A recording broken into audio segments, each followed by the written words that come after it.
Mbote mingi bandeko balandi ya valeur RDCN obo mesani kolanda na ba télévision na bino boza partout na Kinshasa, Brazzaville, Mokili Mobimba boza ko landa biso na tango boyebi valeur RDCN ezali émission oyo habituellement boza na elongi obo mesani komona oyaza ko coordonner makamoni so ndeko na biso Dosta oyo topesi Mbote aza na ba charge mususu to responsabilité mususu nde yango wana bomoni na mokona lelo biso moko tozwi yenda pona ko présenter bino émission oyo eza ko vanter ba valeur ya ekolo na biso République démocratique du Congo pe koloba na bino ba vérité sur même survie ya ekolo na biso pona lelo toko proposer bino un élément ya moko ya bana Congo oyo aza ko insister ko lobela sur likambo etali tribalisme azako telemela likambo ya tribalisme na kati ya débat politique na République démocratique du Congo aza justement ko condamner le fait que certains Congolais to baimboka misusu ba déplacer débat ya tribalisme ba memi yango na kati ya débat politique na makambo etali mboka pe ndeko wana ameki koloba ko présenter tribalisme lokola virus ko le quand même Ebola pe sida oyo eza ko préparer terrain pour la balkanisation topé ko katana ya ekolo na biso République démocratique du Congo. Évidemment boyebi valeur RDCN tolobaka jamais likolo mais ça émission et makabino na profondeur muto bokolanda a kotina bozindo recherche a meki ko fouiner dans les passés historiques ya mboka na biso pona koloba d'ailleurs yemoka lobi yango il faudra jamais négliger histoire ya ekolo na biso yango nde ko permettre biso tozwa mesure ya danger o eza ko gete biso oyo presque to si to bandaki déjà ko vivre yango parce que selon ba dire na ye selon ba recherche na ye likambo ya balkanisation déstabilisation ya RDC et si et banda donc eza simplement ko senga d'ailleurs a proposé na intervention na ye quelques pistes de solutions o na ko sepela binomoko bolanda yango et muto yo tozo tikela bino temps pendant pratiquement 35 minutes à lobela biso à mekako fungola biso likola likambo yo ya danger o ya tribalisation même il y a débat politique na mboka na biso ezali honoré Mbanda Nzambo ko Atumba oyo boyebi azali ancien ambassadeur ya mboka na biso ex-Zaïre à l'époque na mboka Israël vers les années 80 il y a azalaki ambassadeur et honoré Mbanda azalaki ministre ya défense nationale kala ou tali makambo ya armée na mboka na biso na époque ya Zaïre toujours pe toyebi lisusu lokola moko ya ba conseiller ya suka d'ailleurs conseiller chargé ya sécurité ya maréchal Mobutu yende zalaki na maréchal Mobutu kino chute ya régime mobutiste voilà yende avec expérience to sazana yango président il y a un parti politique pratiquement un mouvement oyo ezako bunda pour l'intégrité territoriale il y a République démocratique du Congo honoré Mbanda Nzambo ko Atumba originaire d'ailleurs bien kalingi kolobela makambo ya tribalisme mais cela ne dérange pas to présenter quand même origine naye azali mobotami il y a République démocratique du Congo c'est-à-dire originaire il y a République démocratique du Congo et plus précisément na ancienne province ya Équateur na territoire ya Abouzi et sika Aouti eza kuna et voilà lelo azana souci wana passion wana pour mboka na ye sans plus tarder batata ba mama bandeko tolanda honoré Mbanda pendant 35 minutes et puis na kozongela bino pour te conclure émission na biso batata ba mama bandeko ya mboka Congo kimia pe boboto ya nkolo na kati na bino bandeko na ngai na ye ko solola na bino na kati ya loyenge oyo mboka na biso ekoti na yango po na bitumba minene oyo toze nango oyo bapaya bakoteli biso pe oyo bapolitisien na biso ebele bandimi bateke mboka na biso bamemeli biso virus moko ya mabe virus moko oyo eleki meme Ebola na dega po na kati ya Congo virus wana kombo na yango tribalisme débat politique etiki musala oyo ya bitumba etoze nango bazoluka ko distraire ko distraire te me ko dévier ba congolais na bitumba toze nango po bitumba ezonga na kati na biso. Bandeko na ngai soki ba paya oyo bakoteli biso, ba Rwandais, ba Ugandais, na ba paya oyo baze sima na bango, ba occidentaux oyo bayaki na bango. Soki ba réussir étape ya agression, ba siri pe ko réussir étape ya occupation depuis 2001 tango ba kamati ba institution ya mboka na biso nyonso tu. Metala pendant 20 ans bazali ko bunda po ba réussir balkanisation ya Congo, po ba annexer est ya Congo baze ko échouer po na nini, po na likambo moko bandeko na ngai to sakana na yango te. Bazali ko échouer po na problème ya unité nationale, conscience nationale, fierté nationale po yango nde ezali ciment. Bandeko na ngai, histoire ya mboka, peuple moko avivaka selon son histoire. Tobo sanaka histoire ya mboka na biso te. Congo to silaki ko connaître début ya balkanisation. Les 4 et les 5 premières années de notre indépendance, 1960 et 65. Tokotaki na kati ya balkanisation. Ngayo nazolobela bino biso zalaki bana oyo ya génération ya indépendance.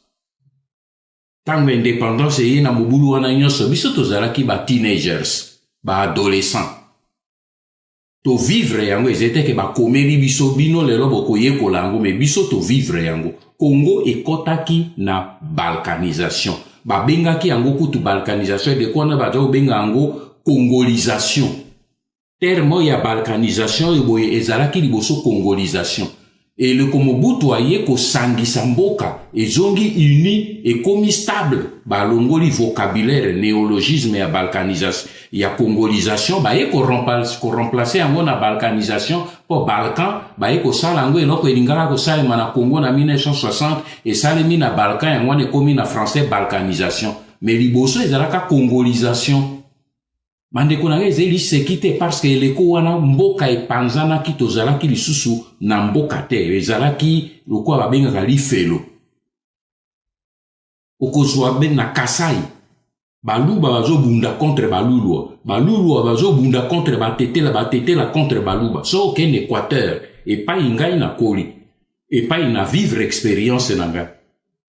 Pendant ba ane wana ya rébellion bambuza ya bumba okoya na lisalate et pas ya bangombe ya lisalate bazo ko bunda na bangombe ya lisala bangombe ya lisala bazo bunda na bangbaka bazo bunda na bangbandi bangombe bazo bunda na bamongo bazo bundisa ezalaki lifelo donc mboka epanzanaki. Bandeko na ngai oyo tozo connaître lelo c'est rien par rapport na oyo ezalaki lekoana parce que lekoana ezalaki biso na biso ba congolais ko ezalaki solution o bango bazwaki pote bakoka kosilisa yango na monaki. Soki lelo tobiki ezepona héritage oyo Mobutu na deuxième république batekeli biso. Bandeko na nani na histoire bazo talisa bino kaka bakote négatif. Mais tango Mobutu asalaki coup d'état na ye ezalaki populaire. Bendenge lokwa tozozila soulèvement lelo. Ezalaki populaire pour à cause ya nini? À cause ya balkanisation, ya congolisation. Pour to panzanaki état ekufaki. Bendenge ezali lelo. Coup d'état na ye moto ako sabinote ezalaki populaire même église catholique. To kamata ba institution église catholique. Archevêque Malula kende kotanga na nini na livre ya nini ya Kestergat. Ba témoin bazali Malula asalaki messe ya Tedeum. Ba catholique son azolo ba Tedeum ba yebi eze messe moneno basalaka ya action de grâce kotondo nzambe po nini touti ko bimana liwa. Monseigneur archevêque Malula asalaki messe ya Tedeum pour na ko remercier nzambe pour na coup d'état ya 1965. Bino bozoye ba histoire te.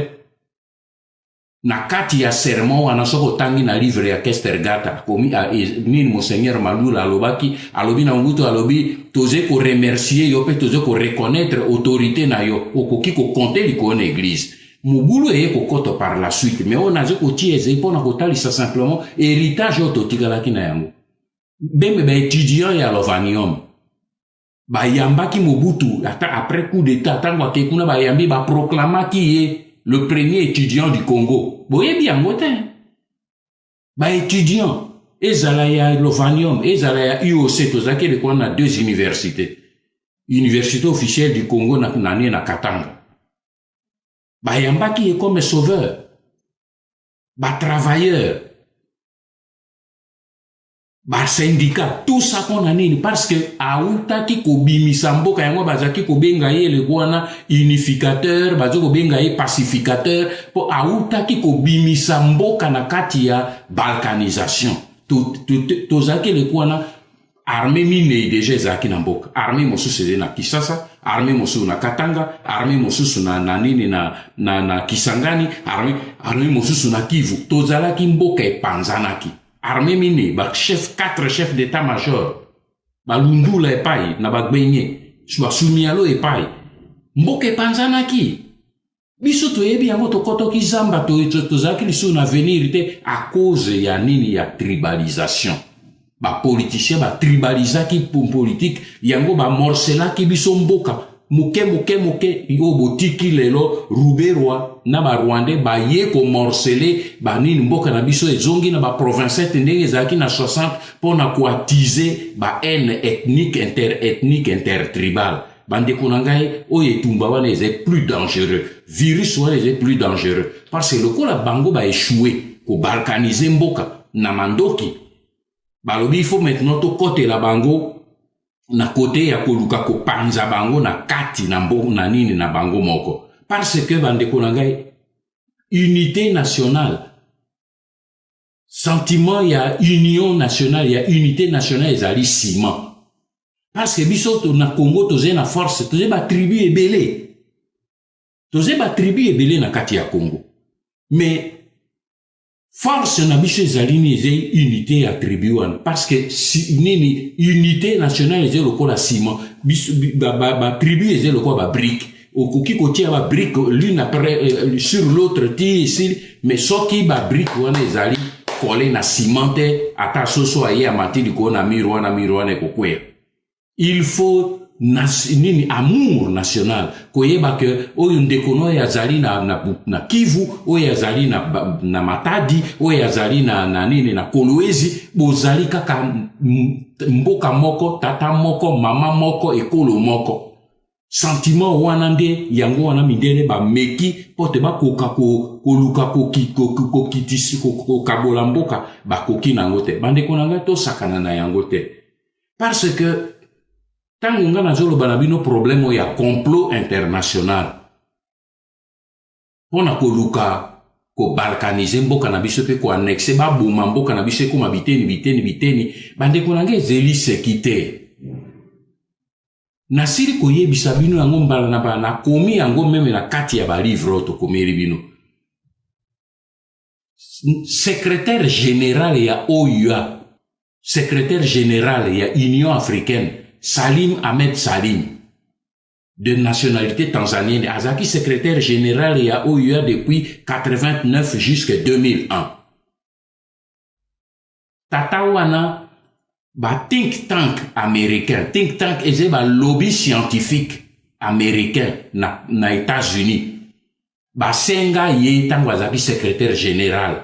Asengi étude moko secret na professeur mosusu pebe américain d'origine kenyane Ali Mazrui boyo batanga ka ba livre ya ba étude africaine il faut ba Ali Mazrui azali fini professeur na université à Binghamton na États-Unis.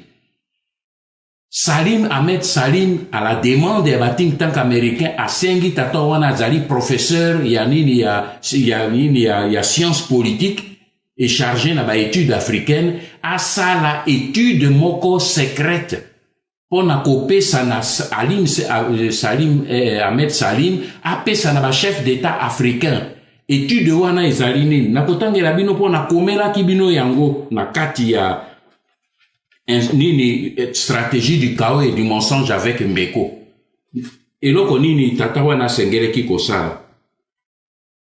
Ce chercheur, Ahmed Salim, est na page 527. Ce chercheur d'origine kenyane avait reçu mission de mener une étude devant aider les responsables de l'OUA à démontrer scientifiquement aux chefs d'État et à convaincre les chefs d'État africains que pour établir ou rétablir la paix durable dans la région des Grands Lacs, il faut nécessairement recourir à la révision des tracés des frontières des États actuels, et cela sur base des affinités ethniques. Bomoki, tokomi livro yoboye nambeko esali sikambula misato. Secrétaire général wana azali vivant. A contesté.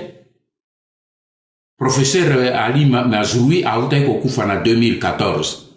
Mais boki ba think tank américain moko ba contester makamwate parce que ezali vrai, parce que même tango tozala ki na na réunion extraordinaire ya OUA na Lomé na 1997 sur le Zaïre kaka na conflit ba côté la kibiso yobo na nini Kamanda, maître Gérard Kamanda wa Kamanda na butu na pesi ye dossier o na uti ko yebisa bino tozaki nango oyo ya étude secrète o bazaki ko étudier pona koluka ko morceler mboka na biso abi me honoré oyo boyezai likambo tokotika ango to sakana tambi il faut Gérard il faut to beta mbela.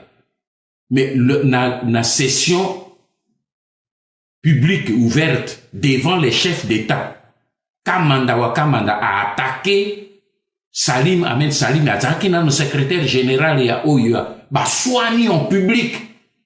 Kamanda bimisi sekire wana. Après la réunion président et Yadema nani Kofi Annan ba nini Kofi Annan azaki secrétaire général ya ONU ba bengi sibiso bakeko nani na kati ya nini ya hotel nani na résidence ya nini ya Yadema. Babi mais est-ce que makambo yo bouti koloba wana pona ba étude yo Salim Ahmed Salim azui ezali ya solo na bimisi nini copie na pesi na président ya Yadema. Atali yango azui apesi na Kofi Annan. Ba yebi yango bandeko na ngai. Ezeli sekite.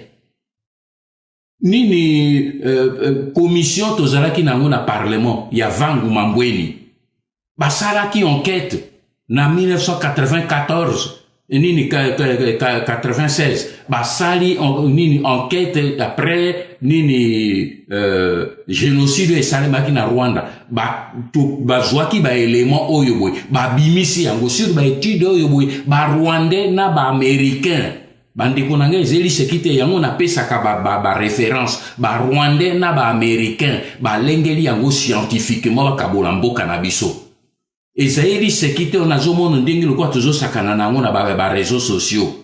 Non, ezali un problème sérieux yango wana lelo yo boye ba Rwandais wana lokola ba moni que ba meki na njela nyonso ekokite basé ko maintenant ko utiliser ba politiciens o bango bazo contrôler pour ba kotise la biso débat oyo ya ba jongi la biso débat ya tribalisme conflit ya tribalisme po efungolera bango nzela ba balkaniser mboka na biso oyo wana moko tokotikela bango nzela wana te ba porte wana nyonso tokokanga yango parce que bandeko nanga boyeba une chose, on ne balkanise pas une nation.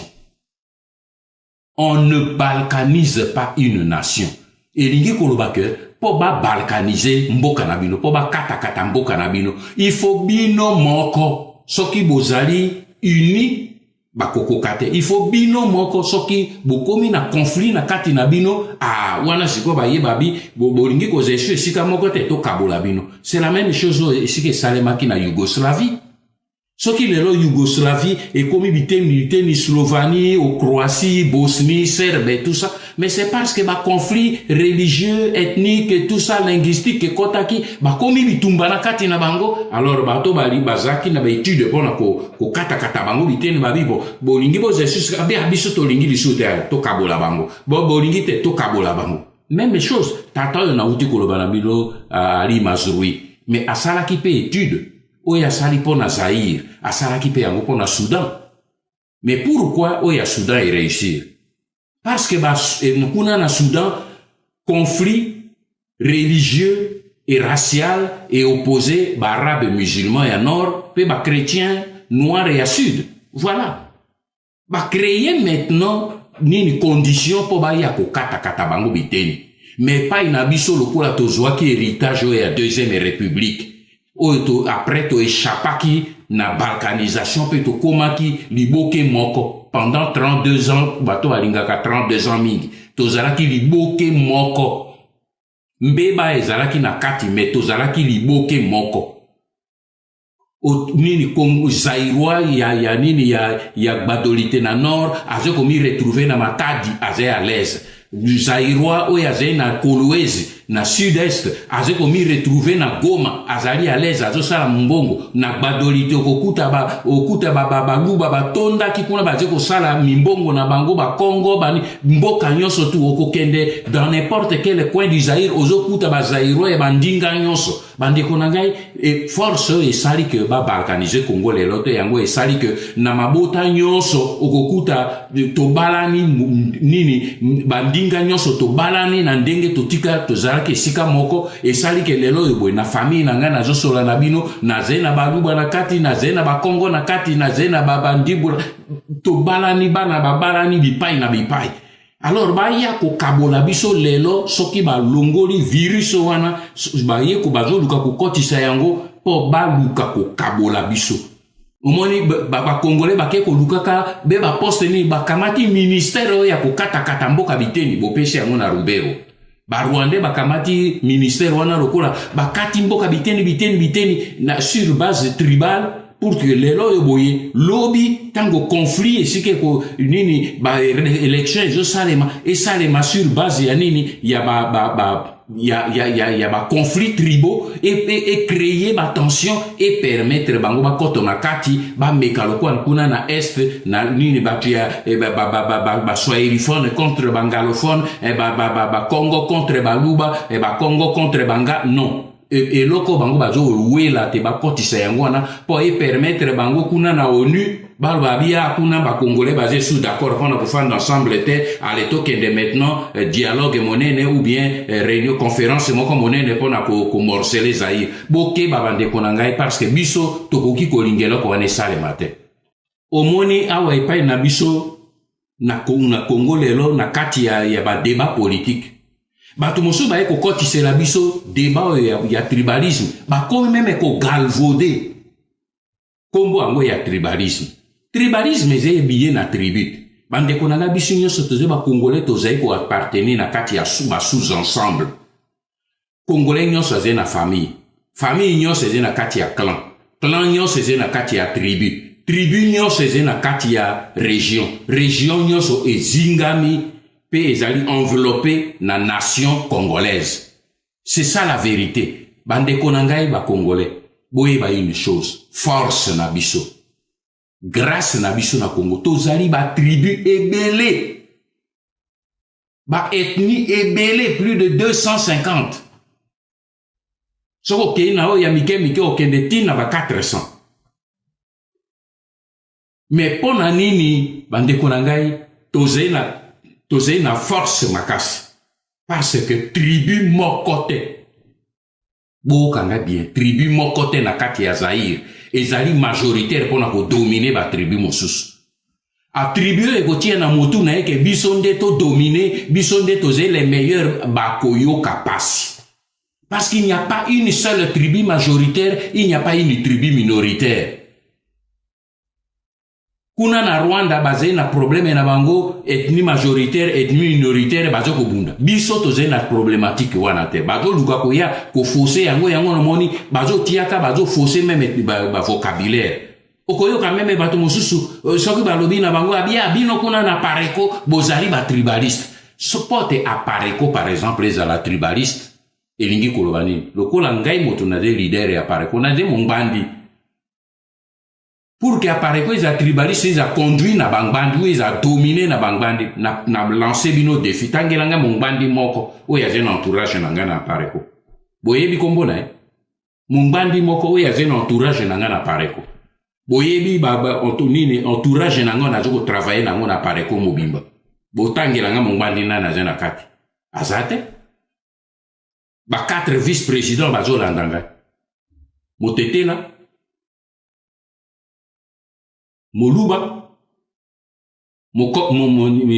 Mongo, et moto ya mai. Mungbandi azali na kati te. Tala kiende kita na représentants régionaux, représentants territoriaux na nini et tout cela. Toze bandinga nyonso na kati. Pona nini parce que yango nde ezali force na biso oyo ezali kosala. Omona nini na bato mosusu balingi lelo oyo boye baza kosala politique mais balingi bakritike bango te. Soki ba critiquer ate biso tozali maboko pembe biso yo moto yozo sala politique ndeko na ngai yango epe na bino ba congolais bokoma wapi moto yozo sala politique pe osala ka erreur te osala erreur te osala ka pe erreur te ose maboko pembe yo joueur oze na terrain ya football olobi ngai match kosila pe nini mayo na ngai esimba potopoto te esimba mabele te na bimi pembe. Oya yo victoire obimi na ngonde po obimi pembe opo o jouer o marquer même état o kwe mayo e poli e pasuki mais o marquer ba goal. Un homme politique ozo une activité politique bongo lobi ke ngana sala ka ba erreur te na zema boko pembe yango biso ba congolais tozo to ko kotambola sur la tête oh et lokoni. Biso aujourd'hui il faut ton dima to sala virus oyo boye to bengana yango virus oyo babengi virus ya tribalisme to bimisa yango na kati na biso bandeko na ngai to longola virus wana ya tribalisme to bwaka yango mosika parce que yango nde ezo ekubuka koya ekofungola bapaya bato oyo boye bazei na ba Rwandais na bambeto na ba Rwandais na bambeto na bango to bazo kendeke na ba epa ya ba Rwandais na butu pona okende ko zwaka ba injonction bango wana bazo luka ko memela biso débat oyo ya nini ya triba eze ba congolais te eze ba Rwandais bato bazo favoriser biloko wana po ba meki na mandoki na banzela musu ba moni ke kokite ba bito kote la bango maintenant seule voix ba penseur na bango baze na poto kuna ba bi seule voix bokozwa bango kotisa virus ya tribalisme na kati na bango oyo diviser bango virus ya division. Ezala na niveau religieux, ezala na niveau tribal, ezala na niveau racial. Ce qui va réussir ko démembrer Soudan. Mais c'est tout simplement ba Soudanais bango moko, ba arabe chrétien, ba arabe musulman du nord na ba chrétien noir ya sud, ba koti na conflit. Bongo ba ya koti c'est la biso biloko wana ko ndimango te e bande konanga bokeba. On ne combat pas le tribalisme par le tribalisme. Ba combataka tribalisme par le tribalisme te. Oh mais kolokwa bino baluba bozo sala tribalisme biso pe toko sangana to sa pe tribalisme contre bino te wana eze bolole bande kunanga. Ba sala gango te. Yo po combattre moibi. Obi bolokwa yo zo iba ngape na okende ko iba. Mwana na yo asali kaka na kati ya ndako oye po tomboko ne mo po ni osai kaka yo po ki yo papa kitisite po na patala be okwa yo sai kaka na okende ko sa kaka na kwa mususu yo papa liboma te. On ne combat pas le tribalisme par le tribalisme bande konanga. Toti kabiloko ya bapele ke aloko bino ndinga tele bozo sala tribalisme ale biso pe toze ko mi ligue contre bino no toze na kisi antivirus moko. Antivirus moko. Unité nationale. Conscience nationale. Fierté nationale. Koyeba ke soki motu ake ko tumola ndeko na ngai motandu kuna na ba Congo atumolingai. Oya ke ko tumola ndeko na ngai ya ba fulero kuna na est atumolingai. Ba nyati mabele ya Beni, ba nyati mabele na ngai. Bitumba biso toze ko bunda na kati ya pareko na kati ya resistance biso nyonso tu diaspora ya resistance mobimbezo bunda est-ce que biso nyonso toze batu ya est bande konanga bana baje ko bunda baje ko ganga tongo midi pokwa ba mama baje ko ganga libanda na diaspora bipa nyonso pona ko lutter contre l'occupation est-ce que baze ba terre na bango ezo occupé Batu ya Bandundu, basé na kati. Batu ya Congo, basé na kati. Ya Équateur, basé na kati. Mais ba Rwandais, ba fandi na lupe na. On te kuneze, ba militaire. Mais mboka yo mabele yo ba Rwandais, ba zo luka ba kamata. Et j'ai mabele ya Est. Mais Est, j'ai mabele ya ba koko nangai. C'est ça la nation, bande konangai. Bato yo boye basé na discours ya koluka ko dévier biso bondi makaya ba distraire binote na yoka ki pena kosuki sawana nini leki moko na nini na kaka na bino na nini na diaspora na radio patriotique na débat moneno et salemaki na Liège entre le professeur belge Oyakoma Constitution Oyabango ya occupation aux feuilles de route na bango ya occupation na Kisasa kuna la feuille de chou na secrétaire général ya Parego Lukika que je salue et je félicite en passant pour la brillance et une maestra avec laquelle à conduire débat wana mais professeur wana après hors débat ke kolobana ba musa bino moni ba problème na bino ya kwa congolais et so bozo mi kangama makasi kaka occupation et ce n'est pas bon ni boye batemboka na bino d'abord ce n'est plus un état il n'y a plus des institutions le Congo est dans la poubelle et donc bino botika na il faut na liboso bo remettre état de droit il faut ça l'état ezonga bozo mono ndenge mindele ba luka ko jouer na esprit na biso. Mais soki ba institution nyonso ekufi excusez-moi soki ba institution nyonso na biso ekufi so l'état ekufi ce n'est pas la cause c'est la conséquence de l'occupation yo kozongisa état de droit comment tant que ba Rwandais na ba occupant bazaye na mboka na yo ozomona ndenge bazo luka ko jouer l'esprit na bino bandeko na ngai komi dévier na eloko babengi occupation te toko bunda po bango balongwa moni parce bango nyonso wana maintenant que to bandi ko démontrer bango ba comprendre que occupation ezali réelle bazo banga simplement que thèse wana bazo ko contrer yango te alors ba meme biso bipai na bipai ba ko meme bino tikana l'occupation kende est plutôt un état de droit Zaire comme la poubelle Zaire c'est la poubelle pour la nini ba kende ko lukani ni kuna soko Congo est na kati ya poubelle bon ba kende na poubelle au moins eloko ba sana babi maamu Congo ango izaka na poubelle bona bango po eloko est na kati ya poubelle motunya sako kende tia maboko kuna ce sont des mots symboliques o ezo luka ko kota na kati ya motu bande kuna ngai na bondeli bino pe na beleri bino bana Congo telemela batu oyo bazai koya na débat ya tribalisme quelle que soit la forme de tribalisme to combattre yango soki lelo banguna ezala bamindele na bandoki na bambongo ba réussir na ino ko balkaniser mboka na biso te c'est à cause ya unité nationale sentiment national fierté nationale conscience nationale baya ko altérer yango na ba débat ya lokuta te bato bazo luka ko bomba ba faute na bango bazo luka ko bomba ba trahison na bango bazo luka ko bomba ba cupidité na bango bazo kende ko teke mboka soko lingi ko ba bia no tribaliste non ko kweya na motambo wana te oh non tous les baluba ne sont pas des tribalistes biso tuzina baluba na kati ya résistance ba yo bazo yemba nzembo wana eze ba yo boye bateki molimo il y a beaucoup de baluba bazo na kati ya résistance ba bazali même na kati ya mboka bazali ba patriote on n'a pas de gènes que tribu et na gène ya ba traître tout ça non nina na ebisi bino awa boye bitumba tozo bunda bangala bazali na kati ya ba traître wana ba Congo bazali na kati ya ba trahison wana ba Katangais ba Kivusien même bato boye mabele na bango ezo occupé bazo ko collaborer ba collabo bazali na kati et ces problèmes ya tributaire et ces problèmes ya ba individu ou groupe d'individus oyo bandimi ko teke mboka pona mbongo to combattre bango comme tel bandeko na ngai mboka ezali sikoyo na tournant monene tomitia esika moko lisanga moko liboke moko po to sala front Congolais, salut na biso ezali maintenant tozala ensemble.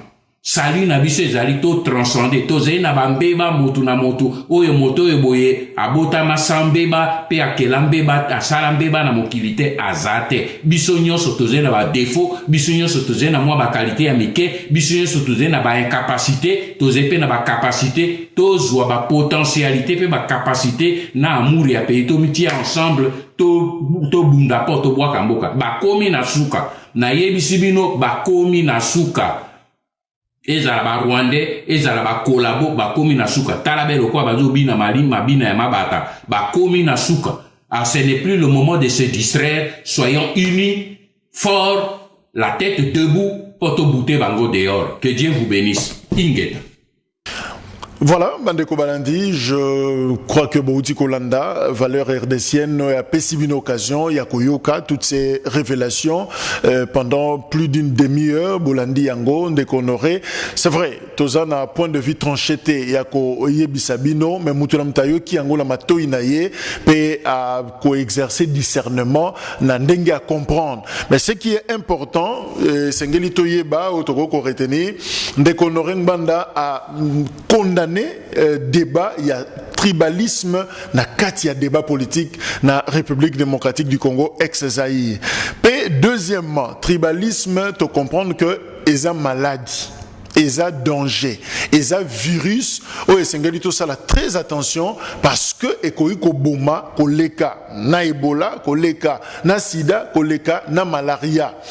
Et troisième chose esengeli to retenir to yeba likambu ya tribalisme ezali distraction pratiquement, ezali instrument ya banguna ya kolona biso oyo ba kotiseli biso pour être bungisa maele na biso et distraire biso et longola biso na vrai débat pour la survie ya ekolo na biso.